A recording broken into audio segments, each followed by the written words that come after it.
फप्पे कुटनी कौन, मोनिस इलाही ने किसे मुखातिब किया? सियासतदानों के एक दूसरे पर इल्जामात नई बात नहीं, कभी चोर और डाकू तो कभी भगोड़ा, कभी तालिबान खान तो कभी घड़ी चोर। लेकिन अब मोनिस इलाही ने नया लक़ब भी दे दिया।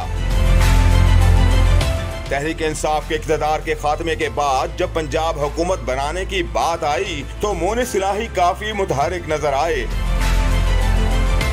चाहे सियासत चौधरी परवेज इलाही के हाथ में है, लेकिन उनके साहबजादे मोनिस इलाही ही काफ लीग की क़ियादत करते नजर आ रहे हैं और ट्विटर पर भी मुखालिफिन पर गरजते बरसते नजर आते हैं।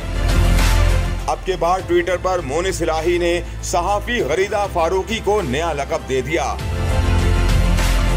गरीदा फारूकी ने परवेज इलाही से मुतालिक खबर ब्रेक की। उन्होंने परवेज इलाही की बॉडी लैंग्वेज पर तबसरा करते हुए लिखा कि उन्होंने पैगाम दिया है कि वो इमरान खान के असेंबली तहलील करने के फैसले से मुत्तफिक नहीं, जिस पर मोनिस इलाही ने गरीदा फारूकी के ट्वीट पर 2 लफ्जी जुमला लिखा। मोनिस इलाही ने फप्पे कुटनी लिखा। सोशल मीडिया पर मोनिस इलाही का ट्वीट काफी वायरल हो रहा है। लोग मुख्तलिफ तबसरे करते नजर आ रहे हैं।